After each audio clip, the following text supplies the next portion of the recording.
The Peachtree Mall Incident, Columbus, Georgia, 2004. My twin brother Jack and his partner Ellen and I went to the Peachtree Mall in Columbus, Georgia one bright sunny day to buy the latest Star Trek movie that had just come out on VHS tape.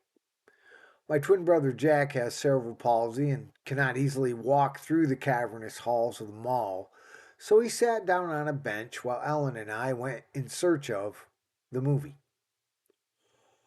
While we were gone, my twin struck up a conversation with a black woman.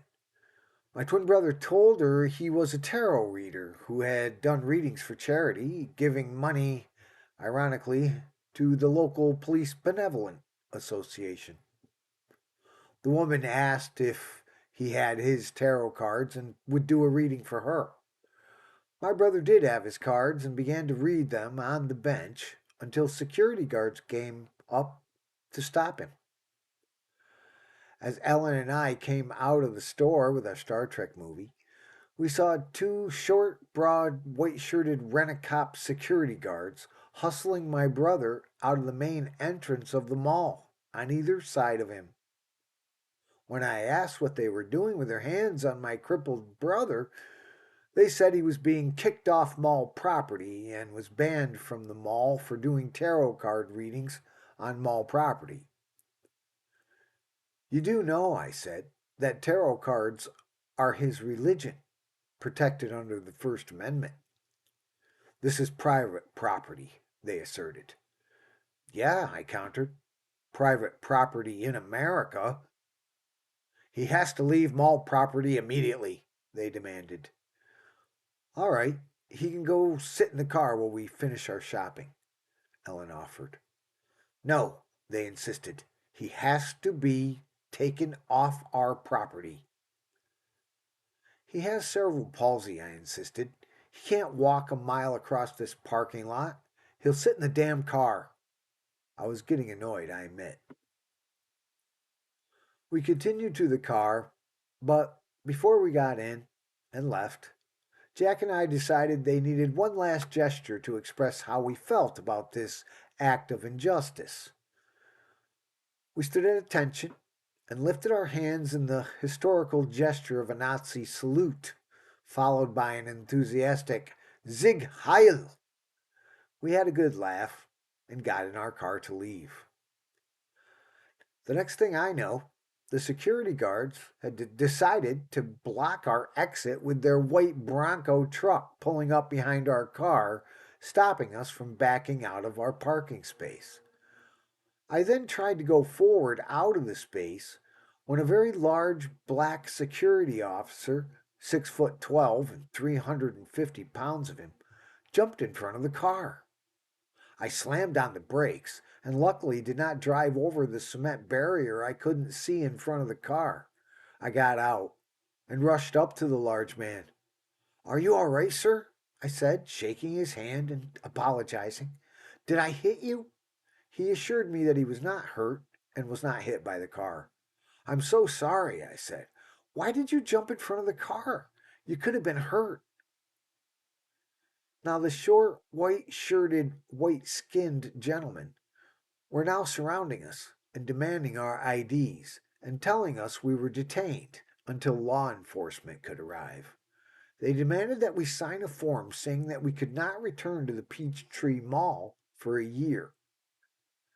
Soon a state trooper arrived on the scene. Jack was irate and refusing to sign anything, yelling that his rights were being violated. I urged him to calm down before we found ourselves in big trouble. He tried to stop, but he was rightfully outraged by these petty bullies' unlawful actions. Ellen sat in the back and remained wisely silent. The security guards were telling the state trooper, who happened to be a very short and thin black man, that I had tried to run over the large black security guard with my car. That's attempted murder, the trooper said enthusiastically. I never hit him with my car, I said emphatically. The security guard jumped out in front of the car, and I slammed on my brakes immediately. In fact, trooper, I got out, shook his hand, and asked if he was all right. I even apologized. The trooper looked surprised that a white man would apologize to a black man in Georgia. He turned to the large black security guard and asked if it was true. The good man honestly said that I did apologize and asked if he was okay. The trooper then said there was no crime, but we had to let them ban us from the mall, signing the paper and letting them take our picture. We signed, and they took our picture as Jack and I stood together with a big smile and our arms wrapped around each other, as if we were taking a family vacation photo. The short, white skinned racist guards were incensed with smoldering anger in their beady little hate filled eyes. As the trooper said, we were free to go. And somewhere in Columbus, Georgia, on the wall of the Peachtree Mall, is a photo in living color of two Yankees, bearded and long haired Antifa hippies, smiling at the prospect of never having to go to the anti American freedom racist Peachtree Mall. This funny incident contains many of the same issues we are dealing with lately of government overreach by rent-a-cops who are hateful of any interaction between free Americans that doesn't fit their white supremacist demands that no one has the right to pursue their religious freedom if it isn't fundamental Christianity or associate with others of a different skin pigmentation. These racist guards tried to cruelly abuse their authority, and when we called it what it was, fascism in a police state, they tried to get me sent to prison for attempted murder. Was it luck that I, a white man, apologized to the large black security guard in Georgia? Was it coincidence that the trooper was also black? I don't believe in coincidence. What I believe is that I am a true devotee of spirit, and that the universe knows me and loves me and protects me through coincidental synchronicity whenever I am the victim of injustice and lies, because I try not to lie, ever. I am as honest as I possibly can be, and I do try to love everyone, no matter who they are. Is it wrong to read tarot cards in public? Is it wrong to return injustice with Nazi salutes? Is it wrong to deny the rights of Americans to be different and to believe whatever they want to believe as long as it does not infringe on others? Is it wrong to resist authority when it is unlawful, intentionally cruel, and malicious? Is it wrong to be cruel to disabled people? Is it wrong to believe in the peace and love ideals of the long gone 60s?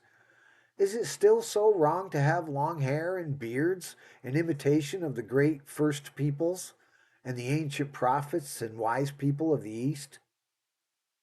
Is it wrong to want to include everyone equally in the fellowship of all our brothers and sisters of an equal and peaceful and free world?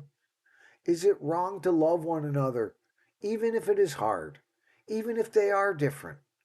Is it wrong to stand against ignorance and the bullying abuse of power by petty people who certainly think they are so superior, but are not decent or loving or kind or tolerant, but are violent, cruel, selfish, bigoted, and profoundly sociopathic, pathological, lying, malicious narcissists? These extreme fascist leaders and their masked and camoed goons are twisted, hateful, power mad bullies who are empty for never having to earn their power, wealth, or status. The elite and their millions of minions are desperate for any bit of power they can grab to fill that dark and secret fear. They are sick with evil envy and greed, and they hate the hard working class who earn their living and can live simple lives of virtue. They hate all innocence and all who care more for people than for profit. They despise patriotic citizens who dare to resist and protest, and who love peace over the blood money made off endless, unjust, and perpetual mechanized warfare against the powerless and the poor in this country and all over the world. We are living in a world ruled by violence and bigotry, by monsters gorged on too much blood money for too many centuries. These so called leaders of our world and of nation states are perverted by being pampered by unlimited wealth and allowed and encouraged to be elitist, cruel, and brutal bullies.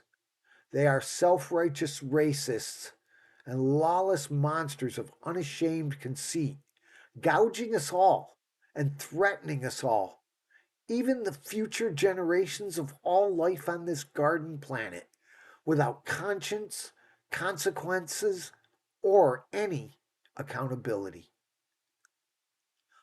Let us find the courage to question this sick lack of humanity in the wealthy and powerful, who hoard trillions, hopelessly trying to fill the empty hole inside, where their souls have atrophied with satiated and perverse pleasures instantly gratified.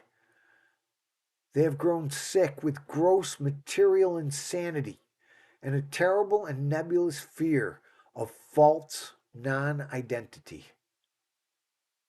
Let us end this insane planetary suicide and begin to heal with love, kindness, respect, courtesy, and devotion to doing our best to evolve our human world into the paradise that we can certainly become when there are no billionaire warmongers gobbling the future, only to waste it on mere things and selfish gluttony and a vain lust for endless and unlimited power, for dominance, and for killing off the world in the name of nothing but their rage to kill and lie and steal, just for the sake of their unending blind vanity.